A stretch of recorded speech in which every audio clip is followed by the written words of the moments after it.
Kalau untuk menaikkan keuntungan dalam jumlah persentase yang sama, material cost, ini ya contoh nih Bapak-Bapak, untuk menaikkan keuntungan perusahaan sebesar 5,3%. 5,3%. Apa effort yang perlu dilakukan? Ya, ini ceritanya begini Pak ini. Alternatifnya ada dua. Kalau kenaikan keuntungan 5,3% itu bisa kita capai dengan cara satu, berusaha keras, negosiasi, cari supplier baru, demikian hingga harga perolehan dari material itu turun 1%. 1% loh Pak, kecil sekali 1% itu. Misal kalau harganya 1.000, kita hanya minta diskon Rp10. 1% itu kecil sekali.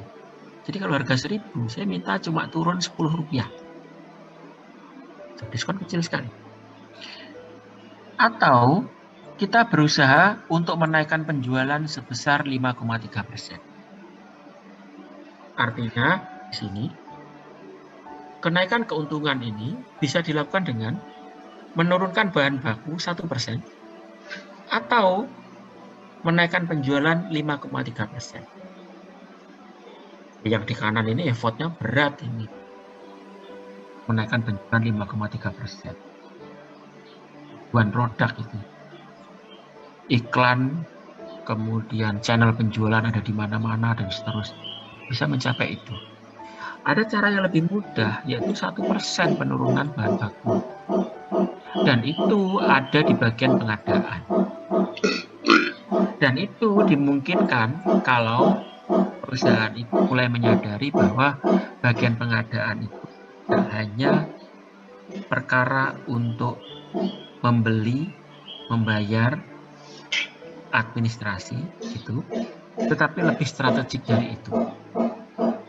Ya, lebih strategik dari itu. Misal, selama ini barang itu dipasok dari Probolinggo, padahal di Gresik ada, Pak ya. Ini contoh Pak, ini kasus nyata ini, kasus nyata ini. Jadi ada perusahaan, lokasinya di Gresik, perusahaan perbetonan, terkait beton di Gresik. Nah, bahan bakunya di Gresik itu ada, tapi dia mendatangkan dari Probolinggo, jauh kan? Jauh. Harga perolehannya tentu beda jauh. Jadi saya lebih menyebutnya ke harga perolehan, Pak. Harga perolehan itu sudah include semua. Kalau harga beli itu kan kadang karena tersinggung, Pak, ketika negosiasi tersinggung, ya orang procurement tersinggung juga. Jadi nggak mau melanjutkan negosiasi. Akhirnya bahan baku itu datangkan dari Probolinggo. Akhirnya perbedaannya itu signifikan, Pak, karena mahal, biaya transportnya mahal. Hingga artinya kalau bagian procurement itu mau menegosiasikan ulang, turunlah, nggak usah banyak-banyak, 5% saja. Maka keuntungan perusahaan itu bisa naik sekitar 20%. Jadi bukan peran dari pemasaran, bukan peran dari penjualan, bukan peran dari karyawan yang kita tugasi untuk muter ke sana kemari nyari proyek yang mau menggunakan kitanya, tapi hanya kepada peran procurement untuk mendapatkan sumber bahan yang lebih murah.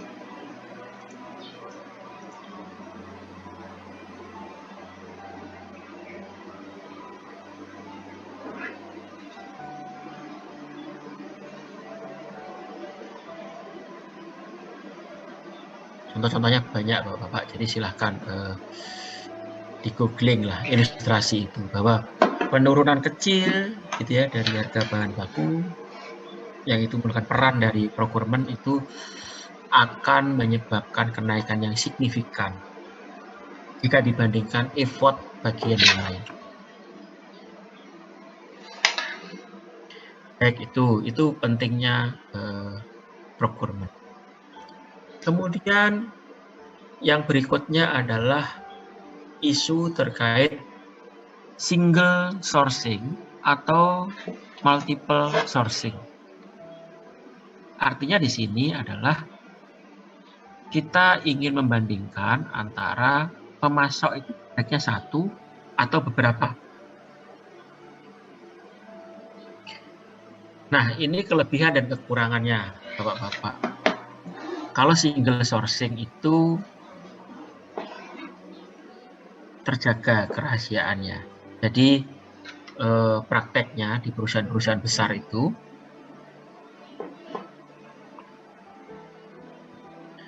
untuk spare part, komponen-komponen yang kritis yang sangat menentukan kinerja dari produknya itu dipasok oleh tidak banyak supplier, kadang cuma satu, tetapi kontrak jangka panjang.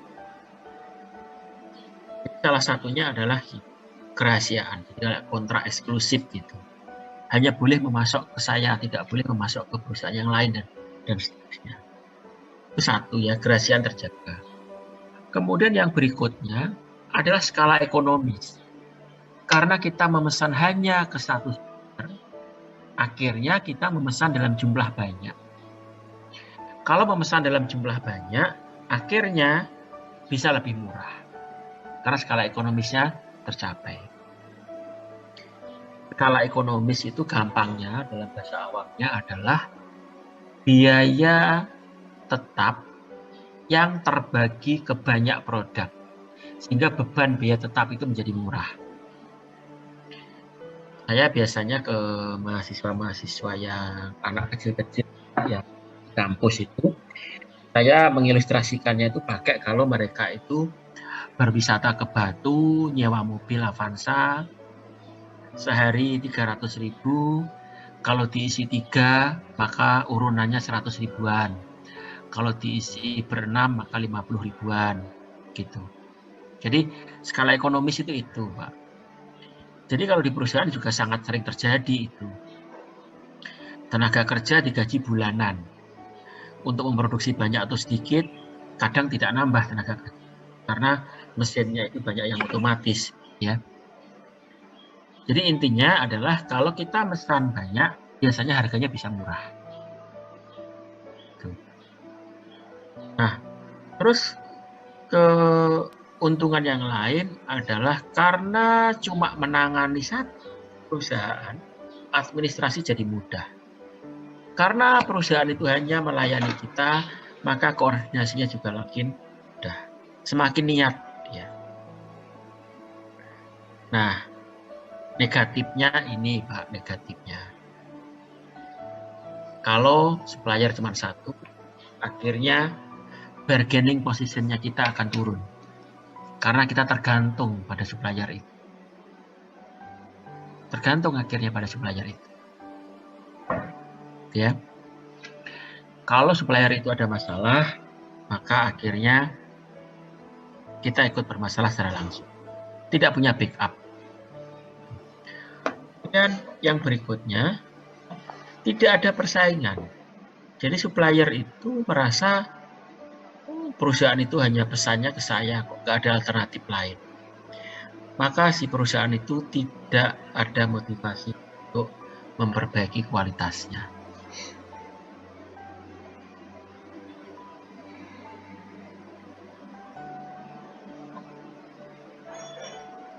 Baik, kalau ini multiple sourcing, jadi kebalikannya sebenarnya. Jadi kalau positifnya ada persaingan, motivasi untuk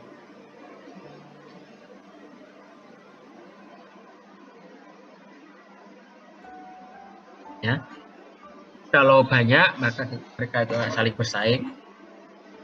Kadang kalau di bagian pengadaan kita sebut sebagai beauty contest itu, bagus-bagusan penawaran, harga, kemudahan pembayaran dan macam-macam.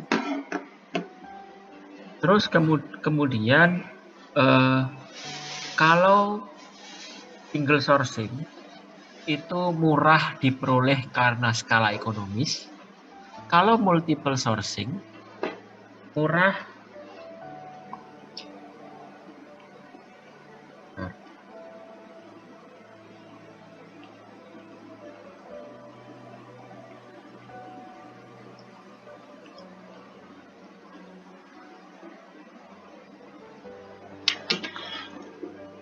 ada gangguan sedikit.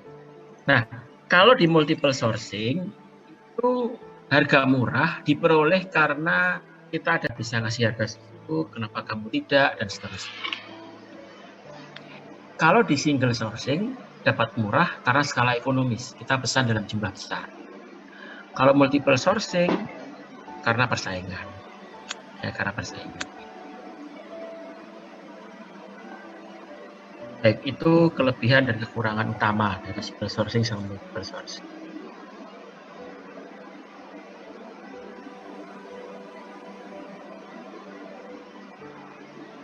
Nah, salah satu tugas dari bagian pengadaan itu adalah menilai atau vendor rating, menilai supplier. Jadi dia menetapkan kriteria, termasuk bobotnya, kemudian menilainya.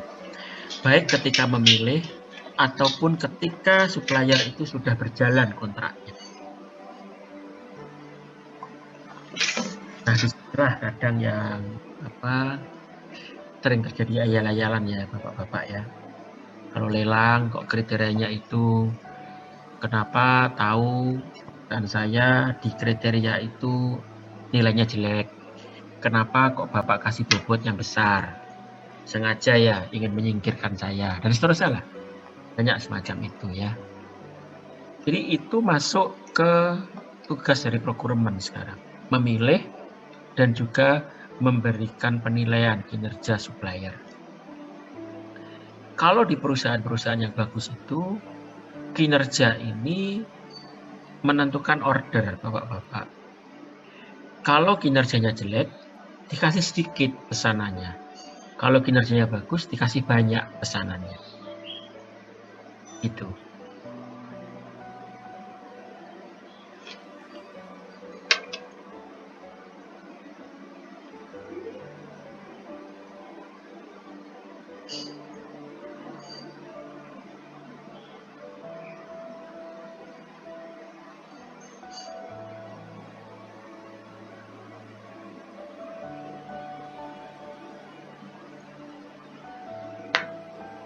Baik, kemudian ini Bapak-Bapak yang sangat penting dalam pengadaan, kita harus akrab dengan matrik ini.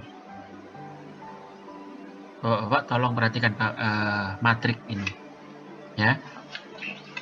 Ini ingin mengatakan bahwa satu, skema kerjasama perusahaan dengan si supplier itu tidak sama Pak, antar supplier.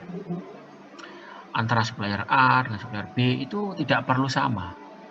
Ya, tidak perlu sama. Perlakuan kita, strategi pengadaan kita juga perlu berbeda antar kategori barang. Ya, dan pengadaan harus tahu ini ya. Di pemerintahan juga sedikit banyak bisa diterapkan ini. Jadi produk itu dikategorikan menjadi 4 kategori. Pertama, leverage item. Kemudian strategic item, bottleneck item, dan non-critical item. Baik, kita lihat masing-masing ini apa maksudnya. Nah, pertama Bapak-Bapak, bottlenecks. Bottleneck itu adalah item yang dalam tanda petik itu ngerepotin. Ya. Dia itu nggak mahal, tapi ngerepotin. Perhatikan ini keterangannya, Bapak-Bapak. High supply risk. Jadi resiko pasokan dari barang ini itu cukup tinggi. Maksudnya begini, barang itu kadang ada, kadang tidak ada, kadang sulit dicari. Tetapi barang-barang ini harganya murah. Tapi kalau nggak ada, repotin. Barangnya murah, kalau nggak ada itu pabrik bisa berhenti, tapi murah. Tetapi barang ini agak sulit dicari. Tidak banyak supplier yang bisa memasok itu. Tapi murah. Ya. Baik, nanti kita diskusikan Pak, cara strateginya untuk barang-barang seperti itu. Yang kedua, sulit dicari, supplier juga tidak banyak, sekaligus mahal. Ini strategik. Dia tidak banyak supplier itu yang bisa. Terus mahal. Nah, kalau di otomotif, ini adalah supplier-supplier yang memasok yang terkait dengan mesin. Jadi blok mesin, gitu ya, roda gigi, begitu. Tidak banyak supplier yang bisa memproduksi itu. Satu ya. Yang kedua, mahal. Mahal. Makanya disebut sebagai strategic item. Kemudian yang ketiga, leverage. Leverage, dia itu banyak di pasaran, banyak yang bisa memasok, harganya mahal. Ya. Terus yang keempat adalah barang yang sifatnya rutin. Sudah murah, di pasaran banyak. Murah, banyak. Banyak yang bisa memasok.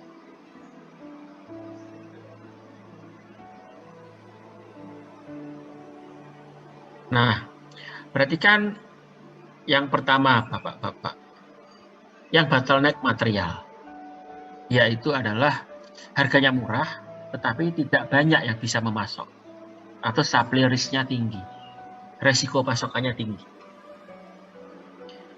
Strategi yang bisa dilakukan adalah ini. Order banyak ketika material tersedia. Yang kedua, temukan strategi untuk meningkatkan posisi tawar ke supplier, sehingga supplier dapat dikendalikan.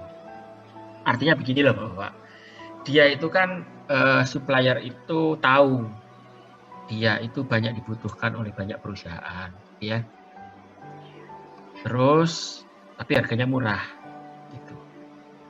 Nah, kita itu menerapkan strategi yang sebisa mungkin dapat mengendalikan supplier itu. Misal, dengan kalau pesan itu nanti saya pesan juga untuk spare part yang lain deh. Tuh, harga dimahalin sedikit nggak apa-apa. Oh, harganya ini murah kok Pak. Jadi harganya murah. Kalau dimahalin sedikit itu nggak apa-apa lah. Impact-nya nggak banyak ke finansial perusahaan itu. Perusahaan lain membeli dengan 100. Kita mau deh 120. Nggak apa-apa Pak, begitu. Untuk produk ini. Karena murah. Produk ini murah, tapi penting. Contoh ini. Baterai laptop itu. Contoh di baterai laptop. Dia nggak mahal. Tapi kalau nggak ada baterainya, ya kita nggak bisa jualan laptop. Ya, ini contoh. Ya, strateginya adalah beli banyak ketika ada. Kemudian sebagaimana bisa mengendalikan supplier. Kalau pakai harga ya pakai harga, kalau pakai skema yang lain ya pakai skema yang lain.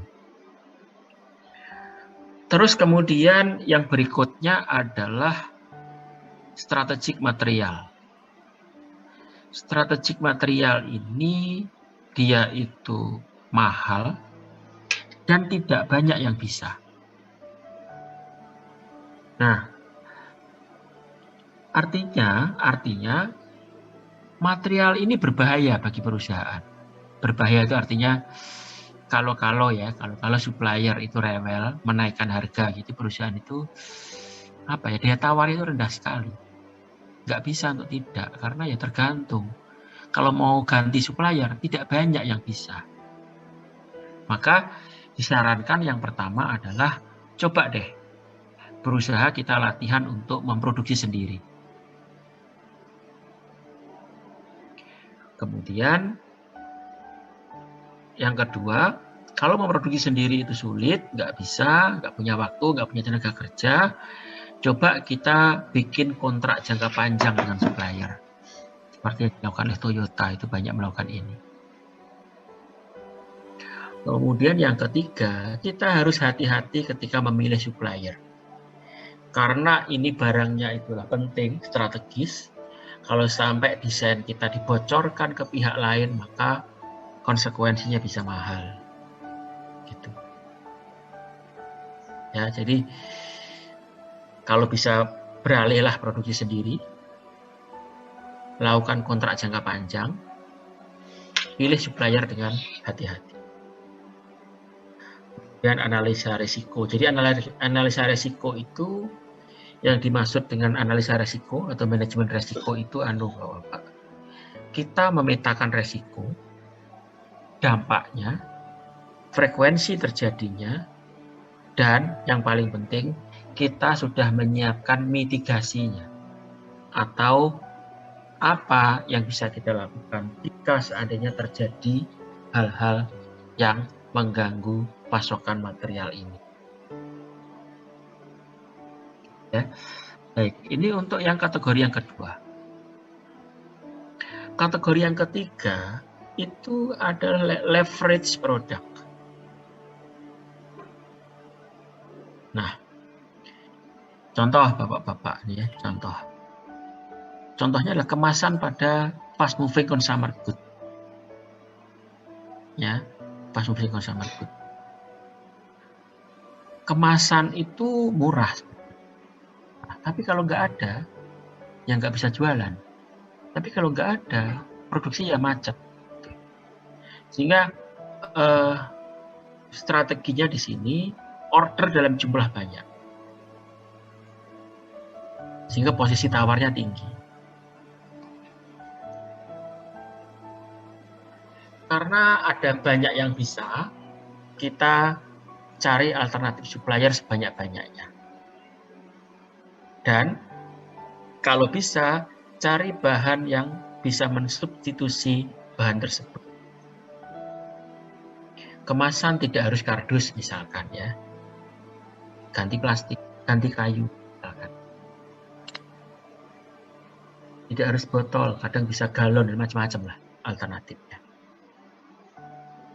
Nah, berarti kan di sini kalau sampai stock out, maka implikasinya itu besar. Ya. Dia itu cuma kemasan, kardus, label, gitu. Plastik. Kalau dia nggak ada, implikasinya serius pada perusahaan itu. Nggak bisa jualan, nggak bisa produksi. Nah, tetapi barang ini mudah diperoleh di pasar.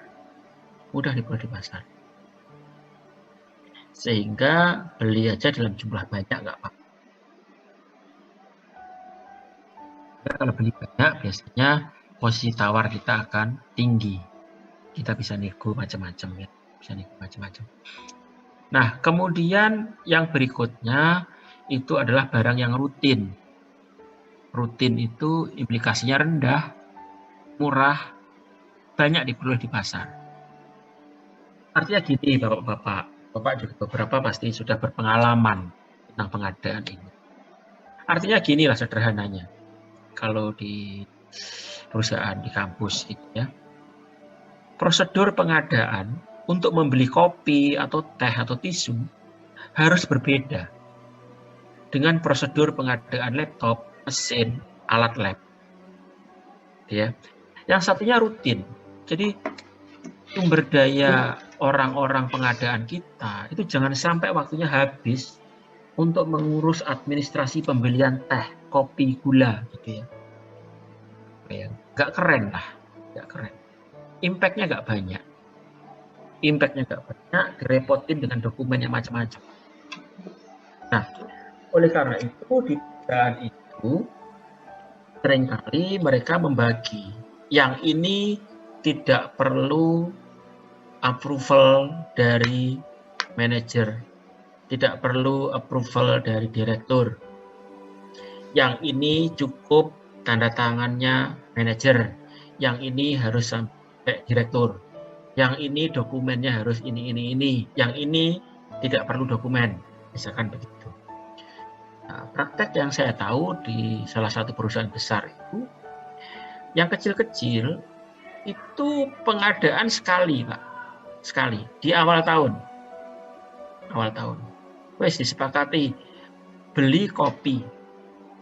Januari awal beli kopi sepakat. Nanti pembayaran disepakati setiap bulan atau di akhir tahun atau apa. Skema pembayaran. Nanti setiap bulan dikirim.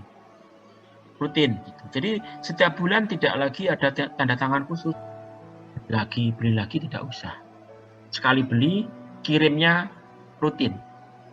Per bulan, per minggu. Disepakati, tergantung situasi. Jadi waktunya itu setahun cuma terserap sekali untuk mengadakan barang-barang yang rutin ini. Berbeda dengan produk-produk yang lain. Gitu. Jadi sederhananya Bapak kerjasama dengan supplier. Strategi untuk mendapatkan efisiensi setiap barang ini berbeda. Ya berbeda. Misal untuk leverage item itu adalah barang yang dia itu murah, banyak yang bisa, tapi kalau sampai stock out, kita kerepotan. Bisa buyar bisnis, tapi murah dia itu, gitu ya. Maka strateginya beda lagi kalau dibandingkan dengan strategic item. Bottleneck beda lagi. Dia itu murah, tetapi dampaknya itu serius, ya. Ini murah.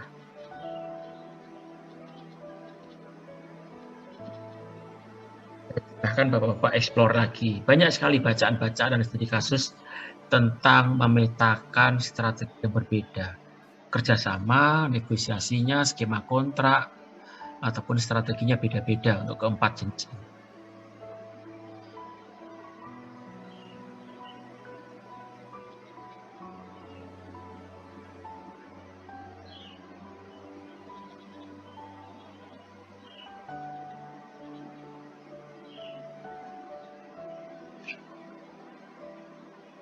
Anak keluarkan. Jadi seperti ini Bapak-Bapak. Ada produk itu yang nggak banyak jenisnya, tetapi mahal-mahal. Ada produk atau item-item itu kecil-kecil, ngerepotin, tetapi nilainya nggak banyak. Nilainya nggak banyak. Nah, di contoh ini, di studi kasus yang ini, 90% anggaran itu berasal tidak lebih dari 10% dari supplier. Jadi akan ada supplier-supplier gajah, gitu, supplier-supplier yang mendapat alokasi yang sangat besar. Ada juga supplier-supplier lain yang masuknya itu kecil-kecil, gitu.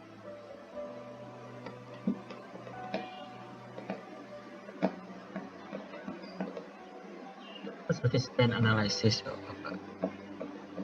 Tentu tidak hanya itu ya, tentu tidak hanya itu. Ini bagian kontrak itu kadang juga di breakdown. Harga beli berapa, tambah pengiriman berapa, kalau diambil sendiri berapa, total biaya pengiriman berapa, macam-macam lah spend analysis. Nah, singkat cerita sebenarnya yang ingin saya sampaikan itu adalah bagian pengadaan itu kalau di perusahaan sekarang itu menjadi strategis posisinya. Tidak lagi bagian orang yang menjembatani antara user atau bagian dengan pemasok atau vendor. Gitu ya. Di kampus, di tempat saya kadang masih terjadi Bapak-Bapak. Jadi lab ingin mengadakan apa, speknya apa. Terus orang pengadaan cari vendor, atau kadang lab atau jurusan punya usulan vendor, gitu ya. Terus administrasinya vendor tidak boleh hanya satu, harus minimal 2. Ya kita tahu kadang di belakang ya vendor-vendor itu sebenarnya temennya juga, gitu ya. Kadang ya cuma pinjam bendera, kadang punya bendera nggak punya perusahaan, macam-macam lah kasus. Nah, tetapi kalau di perusahaan besar, dikelola betulan, itu procurement itu perannya menjadi sangat penting.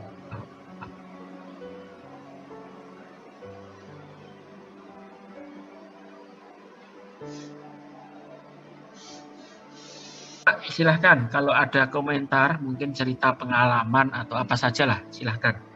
Biar tidak bosan yang ngomong saya terus gitu. Saya mau izin bertanya mungkin Bapak dosen. Oke, silahkan Bapak Adil Mungkin, Wicaksono, silahkan Pak. ya, mungkin Bapak dosen izin bertanya. Mungkin kami pernah mendengar untuk PT perusahaan Pertamina, mungkin itu yang kami lihat adalah suatu perusahaan yang mungkin untuk penjualannya tidak begitu sulit karena tidak usah promosi pun orang akan datang ke sana untuk membeli bensin atau solar dan lain-lain. Jadi dan itu merupakan juga BUMN yang juga dikelola oleh negara, sehingga tetapi kami mendengar Pertamina sempat rugi kalau tidak salah itu 11 triliun. Itu apakah salahnya itu ada di sistemnya atau memang salah dalam pengolahan atau bagaimana nih? Karena menurut kami perusahaan sebesar itu dan sevital itu mungkin tidak kesusahan dalam melakukan pemasaran di dalam produknya. Demikian. Ini tidak melulu bagian procurement sih ya, tapi nggak apa-apa saya juga beberapa kali Pak mengerjakan kajian di Pertamina ya, termasuk yang sekarang sedang berjalan. Jadi sedikit banyak tahu lah, Nah, pertama gini Pak, untuk yang rugi itu, gini, yang menarik itu gini Pak. Menarik itu begini. Kita cerita yang menarik dulu. Sempat ada Shell ya, Shell itu masuk di Indonesia, Shell itu Pak, Shell ya, logonya kuning gitu ya. Shell itu kan juga masuk di Indonesia lah, jualan BBM juga ya. Nah, orang Pertamina itu guyonnya begini, coba itu Pak Shell suruh jualan di Irian, saya berani taruhan Pak, berapapun taruhan beranilah, mereka tidak akan mau. Mereka maunya jualan di kota besar, Jakarta, Surabaya, Bandung, mau mereka. Karena apa? Konsumennya nyucuk. Tahu Pak ya, nyucuk itu setimpal lah. Jadi kalau datangkan tanker pakai kapal, terus bangun SPBU yang canggih, itu akan bisa tertutupi oleh volume transaksi. Karena yang terjual bisa besar. Nah, beda dengan Pertamina Pak. Jadi kami itu kadang ditugasi untuk merugi. Loh kok bisa Pak? Oh iya, kita tahu Pak, barang itu kilangnya ada di mana? Cilacap, Balikpapan gitu ya. Terus BBM itu diminta dibawa ke Irian yang volume penjualannya kecil. Dan kita tetap harus menjual dengan harga yang sama dengan harga di Jawa. Secara hitungan bisnis itu pasti rugi, tetapi itu ditugasi oleh pemerintah. Jadi sejak awal kita tahu itu bakal rugi, tetapi itu kita ditugasi. Artinya kalau hitung-hitungan bisnis, kami memilih tidak jualan di sana, Pak. Tetapi karena di sana wilayah NKRI, kita yang ditugasi untuk menjamin ketersediaan bahan bakar di sana. Bapak-bapak kita semua pasti tahu kan, Pak ya, isu-isu misalkan 1 liter bensin kadang di sana sampai 100.000 gitu ya, di Jawa itu. Memang Pak di sana itu untuk bisa menyampaikan BBM itu sampai ke sana itu tinggi sekali biayanya. Tetapi itu harus dilakukan oleh pemerintah, penugasan. Jadi dalam tanda petik ditugasi untuk merugi gitu.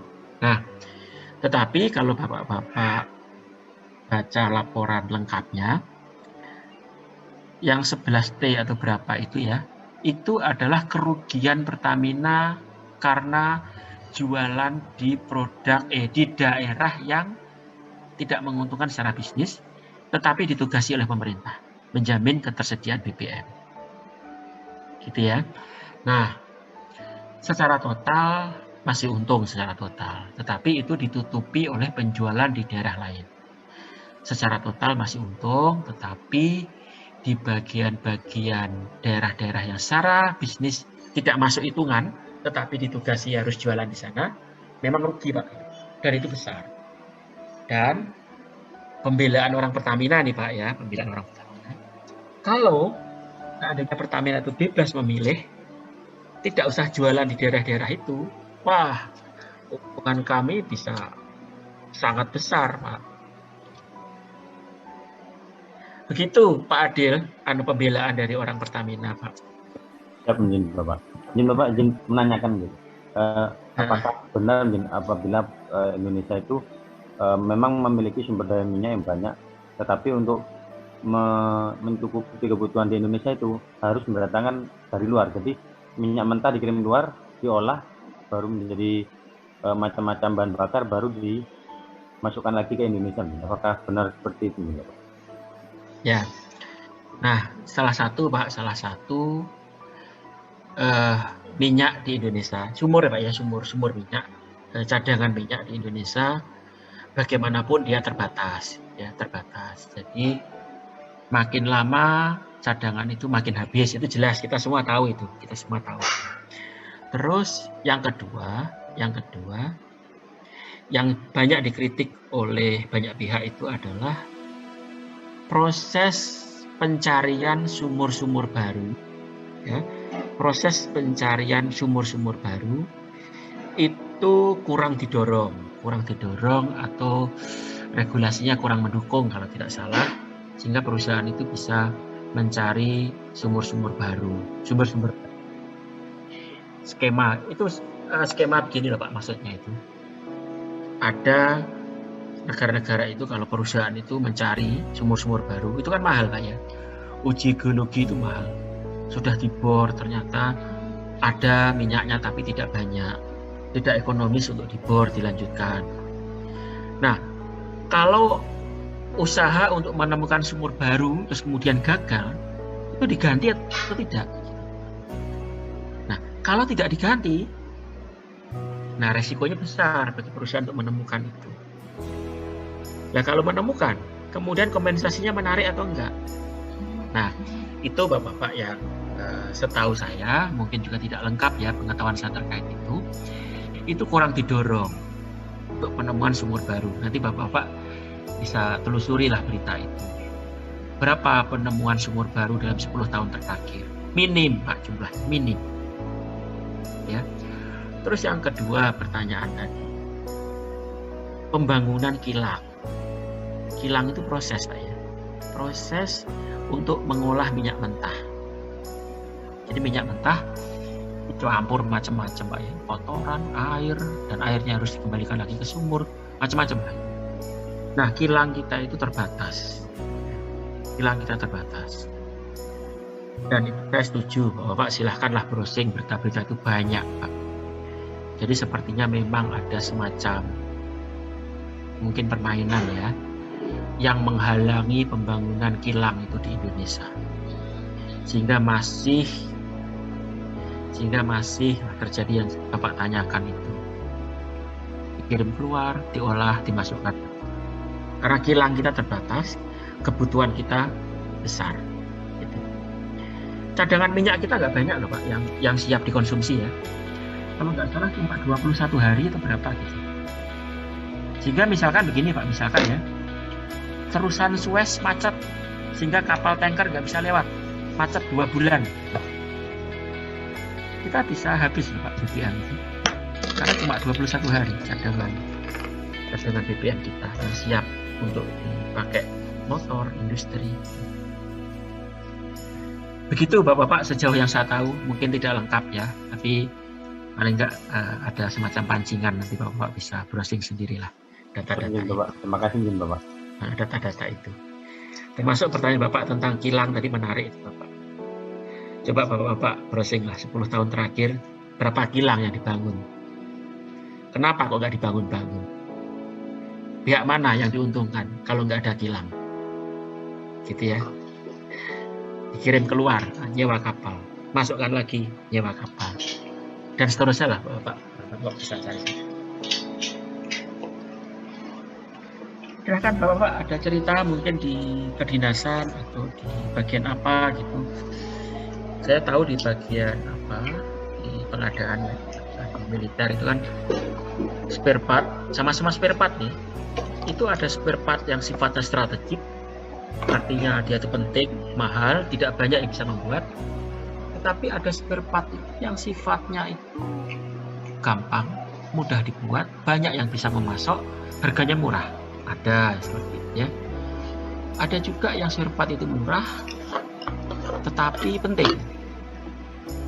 Ada kan? Ada yang murah, banyak yang bisa. Tapi kalau sampai nggak ada, sangat merepotkan. Ada juga seperti itu. Ya. Sehingga Bapak-bapak mungkin mulai bisa memetakan lah. Saya kalau menugasi staf saya, tolong konsentrasi ke yang seperti ini karakteristiknya. Gitu. Yang seperti ini dibikin rutin saja, tidak usah repot-repot yang seperti ini. Dokumennya tidak usah selengkap yang strategik ini. Yang rutin itu jangan dikit-dikit nanya saya, dikit-dikit nanya saja. Kamu mutusin nggak apa-apa yang itu. Karena dia murah, banyak bisa, spesifikasi teknisnya tidak rumit. Kamu aja yang mutusin itu, tidak perlu saya. Gitu Bapak-Bapak. Jadi Bapak-Bapak bisa lebih memutuskan ke bagian-bagian yang lebih strategis. Nah kan Bapak, kalau mungkin ada kasus, ada cerita gitu, sebelum kita lanjutkan. Ya Pak, izin bertanya dan mohon saran. Oke, silakan Bapak. Untuk tadi disampaikan, Bapak menyampaikan kalau dari procurement sendiri memegang kurang lebih 70% anggaran perusahaan Pak. Yang pertama kami ditanyakan untuk dana tersebut apakah dipegang oleh dari pihak procurement sendiri atau untuk penggunaannya tetap meminta persetujuan direksi atau atasan dari procurement tersebut, dan bagaimana pengawasannya Pak. Demikian. Untuk yang kedua, perihal procurement sendiri di Angkatan Laut ada dinas pengadaan Pak, bisa ada. Mungkin fungsinya kurang lebih sama seperti procurement. Namun untuk dalam proses di lapangan itu ada pengadaan atau procurement yang kadang-kadang yang seharusnya down to top, tapi terpaksa atau mungkin karena ada kebijakan jadi top down. Bagaimana menurut Bapak demikian? Ya, baik. Yang pertama Pak ya, yang pertama terkait 70% tadi. Bagaimana keuangan itu dipakai, gitu ya, pakai. Tahun lalu, belum lama, sebelum pandemik Pak, sebelum pandemik itu saya ada proyek konsultasi Pak dengan BUMN yang sangat besar, BUMN sangat besar. BUMN di Gresik Pak. Itu salah satunya itu bagian pengadaan Pak, yang kami coba kaji, kemudian berikan saran perbaikan. Itu yang sebelumnya Pak, existing itu memang ya, kasihan direksi bagian pengadaan itu adalah salah satu direkturnya itu yang setiap hari itu harus tanda tangan berapa ratus dokumen setiap hari Pak. Jadi kayak pengadaan kopi, teh itu kok ya sampai level itu untuk penandatanganannya, gitu ya. Nah pertama itu cerita lain Pak. Yang pertama yang Bapak tanyakan tadi, bagaimana anggaran itu sampai 70% dipegang oleh bagian procurement. Pengawasannya tetap ada pengawasan Pak. Jadi bagian keuangan itu tetap yang memegang uangnya tetap bagian keuangan. Kemudian pengawasan itu dua pihak Pak. Jadi user yang misalkan spare part gitu, pabrik yang mengajukan saya butuh ganti spare part ini, tolong diadakan. Dia itu juga mengawasi, tapi kecocokan spesifikasinya. Kemudian pengawasan berikutnya itu dilakukan oleh direksi Pak. Yang mahal-mahal itu direktur mengawasi langsung. Ya, direktur keuangan juga ikut mengawasi. Nah, yang dimaksud dengan 70% itu adalah pengeluaran perusahaan itu ditentukan oleh bagian procurement itu 70%. Ditentukan Pak ya. Ditentukan, tetapi uang yang megang ya tetap bagian keuangan. Artinya misalkan begini, saya butuh barang A. Tolong barang A diadakan dong.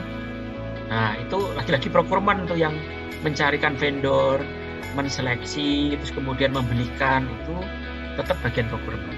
Lewatnya bagian procurement, bagian pengadaan. Kemudian procurement dapat vendor harga segini, terus procurement itu juga ini Pak, procurement kan juga dituntut ini kan Pak ya. Kalau di kita itu, kalau Bapak di bagian pengadaan itu kan harga perkiraan sendiri, HPS atau harga wajar. Jadi bagian procurement itu juga perlu memberikan hitung-hitungan harga wajarnya berapa untuk barang itu. Gitu. Jadi, oh ini Pak, saya menemukan 2 vendor yang kredibel, A dan B. Kemudian HPS-nya sekian. Nah, kemudian nanti disetujui oleh bagian keuangan, disetujui oleh direktur, baru bisa dilakukan pembelian itu. Gitu. Nah, tetapi yang dimaksud 70% itu adalah bahwa 70% itu nanti akan dibelanjakan dengan efisien. Artinya menemukan vendor yang murah tapi kualitas bagus, itu peran besar dari pengadaan. Keuangan sama direktur itu hanya mengecek kewajarannya. Oh ya wajar ini, nggak aneh gitu ya. Nah Pak, variasi 5% itu kan masih dianggap wajar. Naik 5%, turun 5% kan dianggap wajar. Nah artinya kalau procurement itu bagus kerjanya, terus menemukan vendor yang bagus sehingga harga itu bisa lebih turun 5% gitu.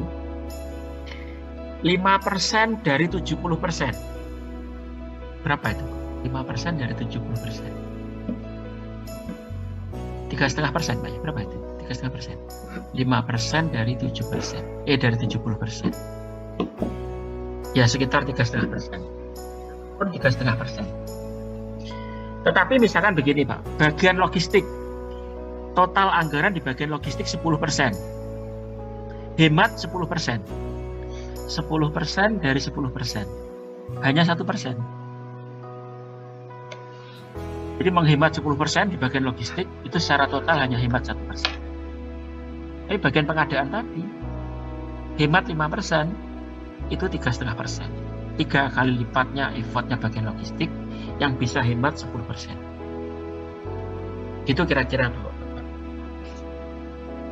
Pertanyaan yang kedua, tadi adalah top down atau down to top, atau kebalik lah, dari atas ke bawah atau bawah ke atas. Nah, bisa dua-duanya sih Pak, bisa dua-duanya. Tetapi di perusahaan-perusahaan yang bagus, saya tahu prakteknya itu adalah yang paling tahu kebutuhan itu selalu user. User itu yang akan pakai, Makanya direktur pun nggak akan berani itu terlalu mendikte bagian pabrik, karena tahu direktur, karena dia itu sudah tinggi jabatannya, tidak ngurusi hal teknis ya, taunya ukuran-ukuran bisnis, return on investment-nya berapa, balik modal setelah berapa tahun, mana yang lebih menguntungkan, kan begitu tuh bos-bos tuh omongannya. Pabrik, level pabrik, ngomongannya masih mesin. Bagian ini kalau spare part-nya nggak diganti, nanti macet satu pabrik. Nah, kalau di perusahaan-perusahaan Pak, itu selalu yang saya temui ya, itu berangkat dari bawah. Dari level operator bahkan. Bahkan kepala pabrik pun itu nggak berani bahkan.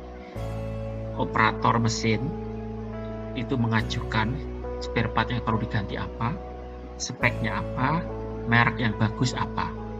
Kemudian itu dinaikkan ke bagian pengadaan. Bagian pengadaan baru cari-cari vendor. Kemudian lagi-lagi konsultasi ke bagian operator tadi. Vendor ini, spare part ini cocok atau enggak, gimana kalau yang ini. Setelah oke, baru bikin kontrak. Jadi begitu Pak, kalau ditanya speknya top down atau down to top. Kalau kita siklusnya, enggak, ini siklus pemilihan supplier ya. Nah tetapi di sini Pak, ini loh Pak, di bagian procurement tahapnya selalu begini. Pertama, identify need, identifikasi kebutuhan. Nah, yang saya tahu perusahaan-perusahaan besar itu yang tahu butuhnya seperti apa itu user. User itu siapa sih? Operator. Jawaban saya. Silahkan kalau ada pertanyaan lanjutan, mungkin pendapat. Baik, terima kasih Pak Rusdi.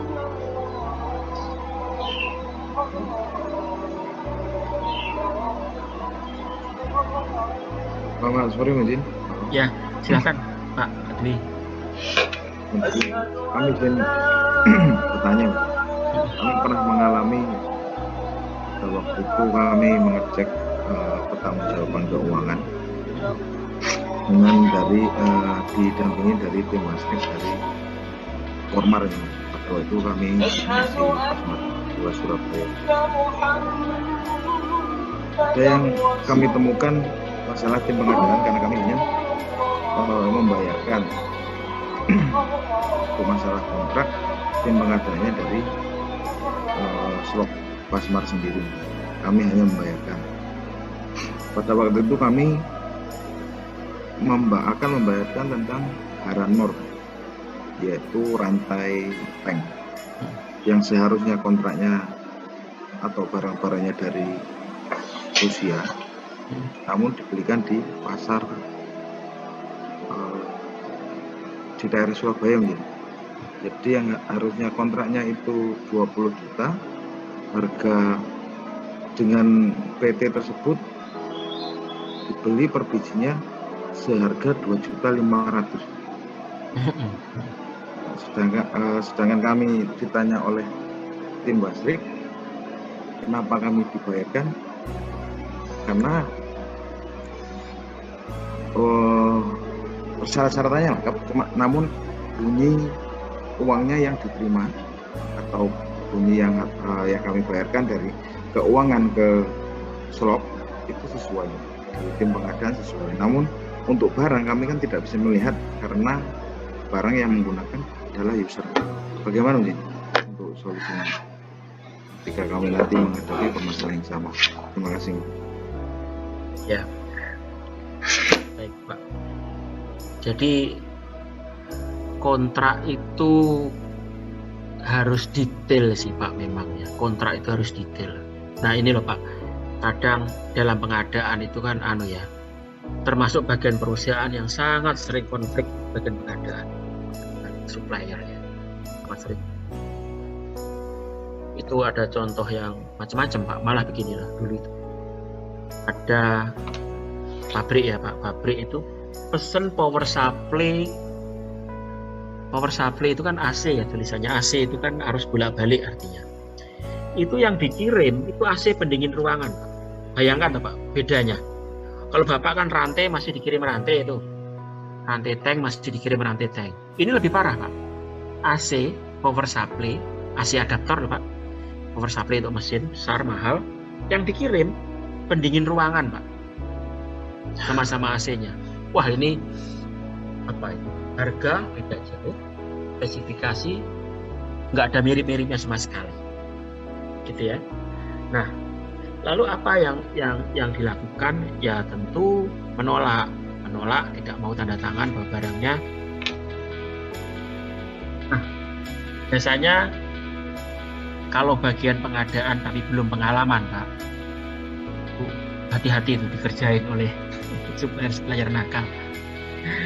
Jadi bikin kontrak di mana spesifikasinya itu tidak detail, sehingga dia itu mampu mencari celah itu loh Pak, mampu mencari celah itu. Jadi misalkan gini ya, kalau saya pengadaan alat laptop speknya apa? Prosesor i7 Loh, ternyata Pak, prosesor i7 itu juga ada tipenya lagi Pak. Antara seri 6 dengan seri 7 harganya beda jauh. Sama-sama i7. Nah, misal kalau kontrak saya itu hanya berbunyi laptop dengan prosesor i7. Saya nggak bisa nuntut loh Pak itu. Wong benar i7. Padahal saya tadi mintanya i7 yang seri terbaru. Jadi Pak, i7-nya Intel itu generasi tahun 2013 gitu ya. Itu masih kalah cepat dengan i3-nya generasi sekarang loh Pak. Lah, kalau kita nggak pengalaman ya Pak, kita nggak pengalaman ke tenis, nggak begitu tahu gitu ya. Kontrak itu hanya i7. Wah, udah dikasih i7 yang seri itu Pak. Harganya murah, tidak menyalahi kontrak. Nah, jangan-jangan nih Pak, jangan-jangan di kasusnya Bapak nih, rantai tanknya itu. Jangan-jangan spesifikasinya ada, tetapi tidak menyebut apa gitu. Sehingga kalau dibawa pun ke pengadilan, kontraknya itu juga tidak menyebut sampai ke asal negara produsen gitu ya. Misalkan dibelikan yang dari mana itu Pak, yang dari Komatsu itu kan ada kan Pak ya, yang di Bekasi. Saya pernah ke sana kok, di Bekasi atau di mana ya. Dia itu hanya khusus memproduksi rantai tank sama rantai eskavator itu, khusus itu, tidak produksi lain. Komatsu apa ya? Komatsu yang bagian apa gitu. Tapi kalau saya sih sarannya begitu Pak, hati-hati di kontrak itu harus jeli, harus spesifik. Nah, makanya itu loh Pak, makanya kita sangat disarankan ketika bikin kontrak harus ada tim ahli yang tahu kebutuhannya. Makanya sangat disarankan user itu harus terlibat. Karena itu tadi Pak, variasi produk itu banyak sekali. Dan satu Pak yang saya pelajari dari procurement, dari pengalaman juga dari teori ya. Nggak bisa kita itu dasarnya saling percaya itu.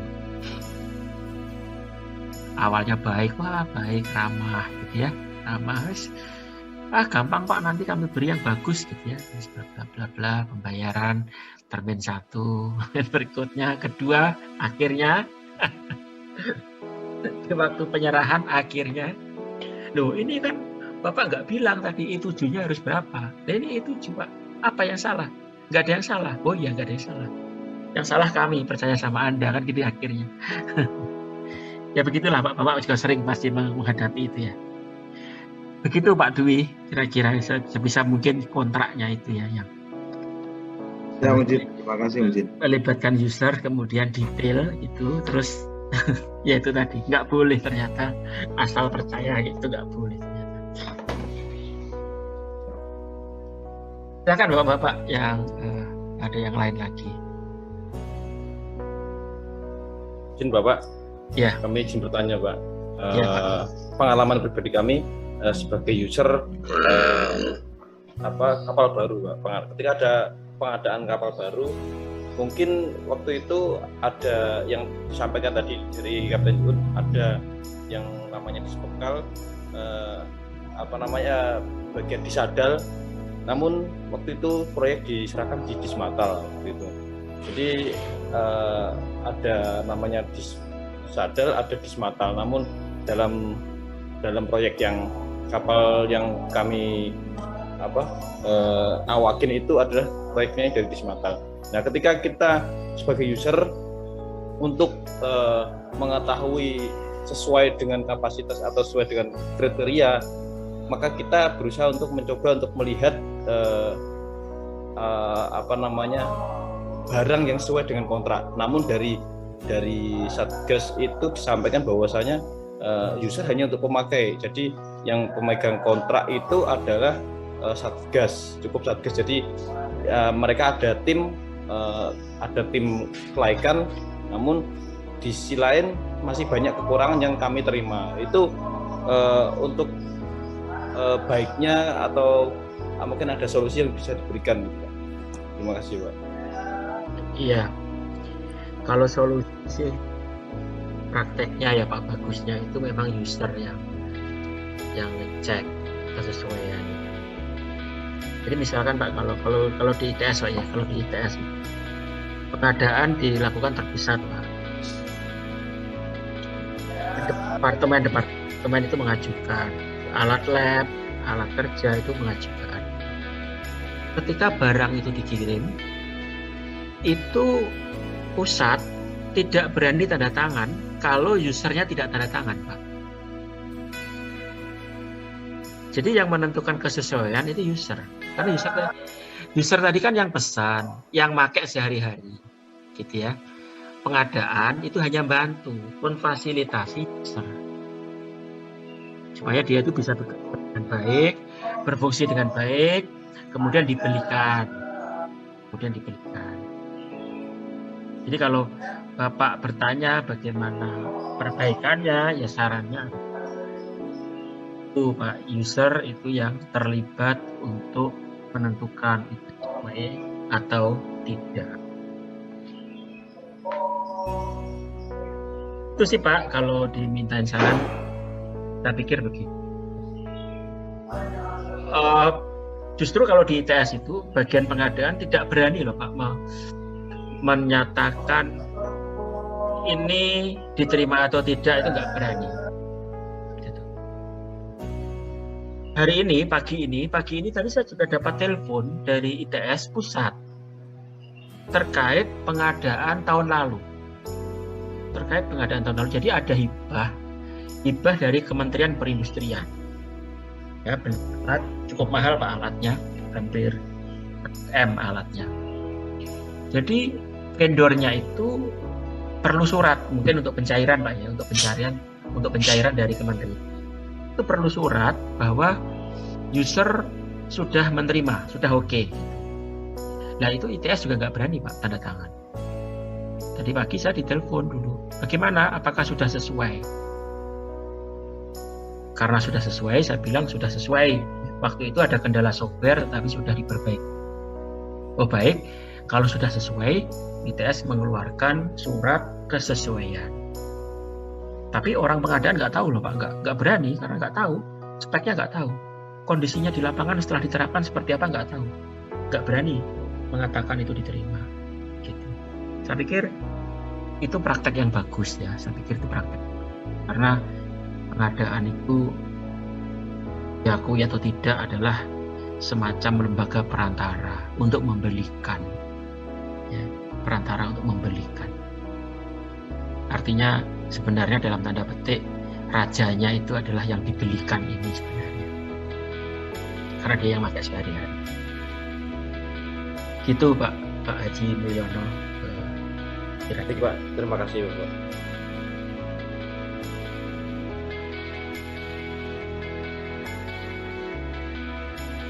Silahkan Bapak-Bapak kalau masih ada lagi.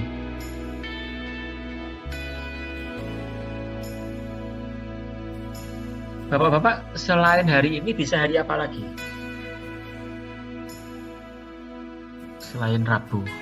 Yang lebih pagi nggak ada Pak ya? Bapak-bapak. Senin pagi kosong. Senin pagi. Kalau pagi ada kayaknya. Selasa kemungkinan ada. Selasa ya.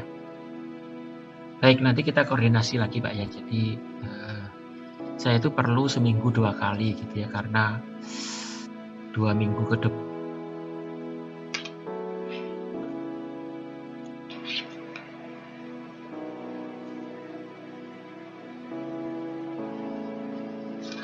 Jadi ini ada matriks satu lagi Pak. Kalau tadi itu terkait karakteristiknya dari material ya. Jadi material ada yang statistik, ada yang material kadang disebutnya sebagai material penggembira gitu ya. Banyak jumlahnya tetapi dampak maupun harganya kecil, kerepotin saja gitu ya. Ada barang yang bottleneck, ada yang leverage, itu dari materialnya. Nah, sekarang yang sedang Bapak-bapak saksikan ini itu adalah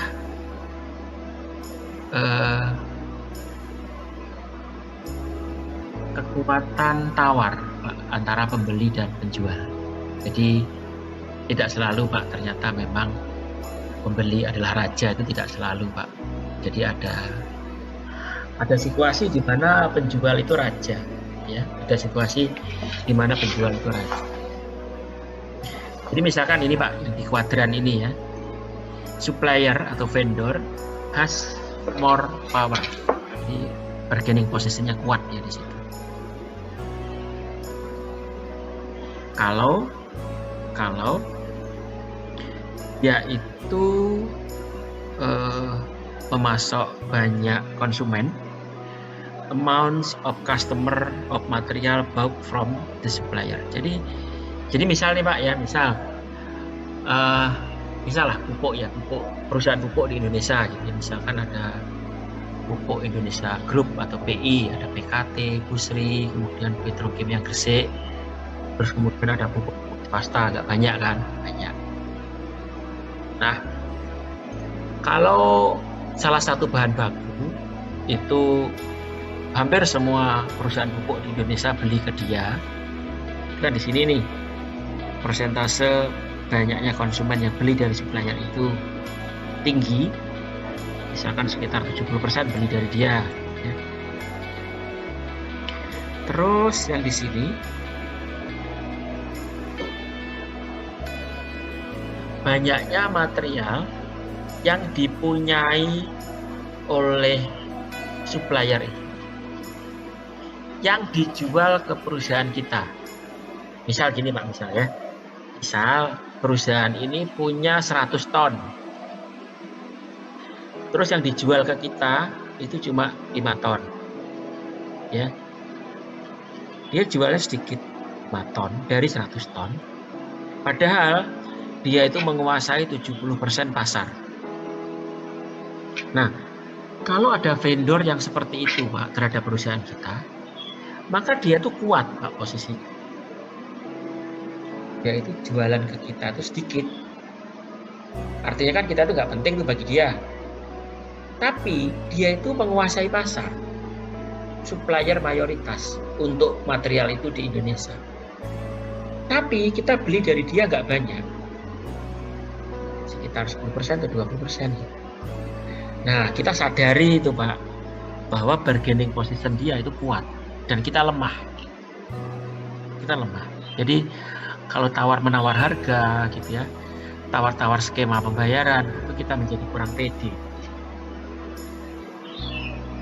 Ya, jadi bapak-bapak, kalau bapak-bapak nanti punya usaha sendiri gitu, atau ya main-main ke perusahaan-perusahaan yang agak besar gitu, dipetakan Pak, supplier itu memasok berapa persen dari total market share bahan baku di Indonesia. 80%. Kita beli berapa kita? Kita beli dia hanya 10% tuh dari barang yang dia punya. Kalau kita nego macam-macam, ya dia bisa bilang tidak, nggak apa-apa. Wong dia itu jualannya ke banyak orang, ke banyak perusahaan, dan dia menguasai pasar. Iya Pak ya. Nah, tapi kalau di sini Pak, di sini kita belinya banyak. Dia hanya menguasai misal 20% dari pasar.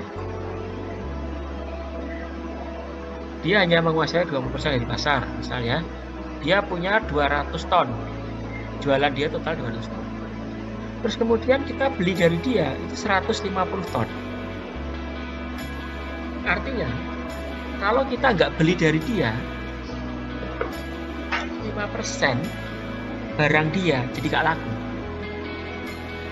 Nah di sini kuat nih posisi kita. Kita bisa menekan kondisi supplier. Bargaining position kita kuat di situ. Kalau kita nggak beli ke dia akan kesulitan cari konsumen yang lain. Wong kita itu pembeli mayoritas kok, ya. Jadi 50 atau enggak ini sebagai batas ini untuk membatasi Pak, mayoritas atau tidak. Jadi kalau di atas 50%, 50%-nya artinya dari barang dia, Pak. Barang dia itu 50% lebih kita beli. Maka kita kuat di posisi. Nah, kalau di sini sama kuat ini di sini. Dia menguasai pasar Indonesia 70%. Tapi 80% barangnya kita yang beli. Nah, kalau di sini sama-sama kuat ini. Ini cenderung mengarah ke kontrak jangka panjang. Sama-sama kuat. Kalau dia kehilangan kita sebagai pembeli, dia juga khawatir. Kita karena butuhnya banyak dan hanya dia supplier yang bisa memasok banyak, maka kita juga khawatir kalau sampai supplier ini tidak bisa memasok. Maka mutually dependent atau saling membutuhkan, kontrak jangka panjang biasanya. Yang di sini sama-sama lemah ini di sini. Belinya nggak banyak, dia juga tidak menguasai pasar. Jadi artinya saya kehilangan supplier itu nggak apa-apa. Supplier ini kehilangan kita sebagai pembeli juga tidak apa-apa. Di sini. Yang di sini tadi, yang di sini kita takut kehilangan supplier itu. Dia tidak takut kehilangan pembeli karena beli kita nggak banyak. Di sini sebaliknya, supplier takut kehilangan pembeli kayak kita karena belinya banyak dan rutin lagi. Nah, Bapak-bapak kalau pengadaan sedikit banyak bisa menerapkan prinsip ini, Pak. Banyak bisa menerapkan prinsip. Nah, lagi-lagi Pak, perlu intelijen pengadaan. Tadi ada pertanyaan Pak di sini. Dari mana kita tahu kalau konsumen dia banyak? Vendor kita itu. Dari mana kita tahu kalau dia itu menjual ke banyak perusahaan selain kita? Perlu intelijen pengadaan. Dari mana kita tahu total penjualan dia dalam setahun? Kok kita bisa pede mengatakan bahwa 70% penjualan dia itu berasal dari kita? Dari mana tahu? Intelijen pengadaan. Jadi pengadaan ini semakin strategis Pak di perusahaan. Cari tahu data-data begitu untuk bekal negosiasi. Gitu.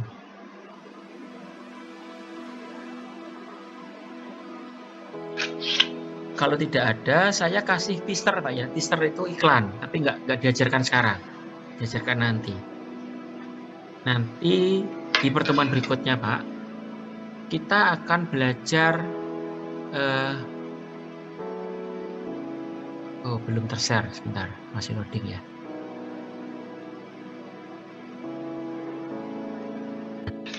Baik, di pertemuan selanjutnya nanti kita akan diskusi tentang ini Pak, tentang kalau Bapak misalkan ya, Bapak posisinya di pengadaan pusat.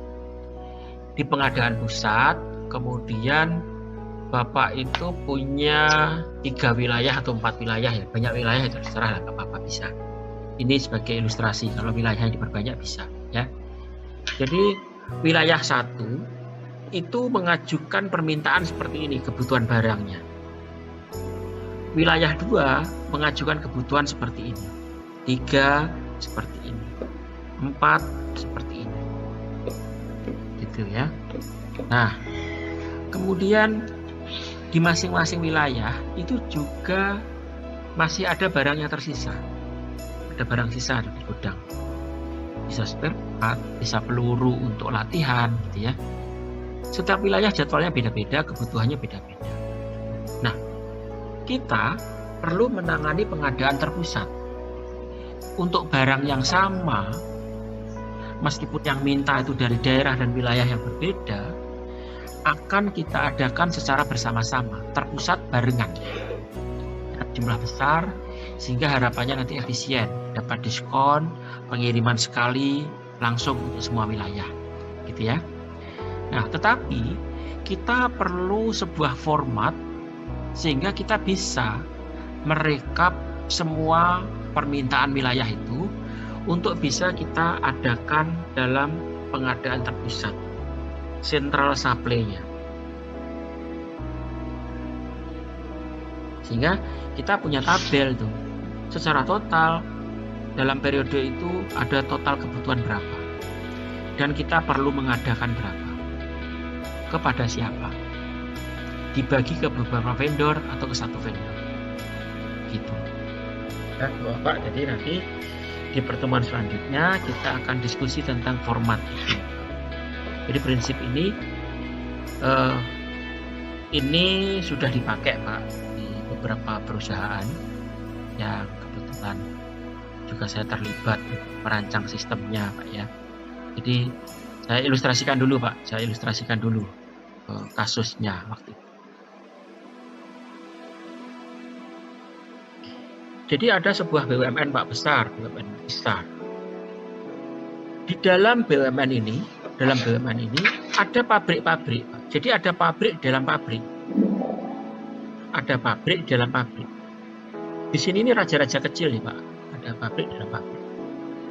Kepala pabrik A, kepala pabrik B, kepala pabrik C, kepala pabrik D, nah, pabrik E. Gitu.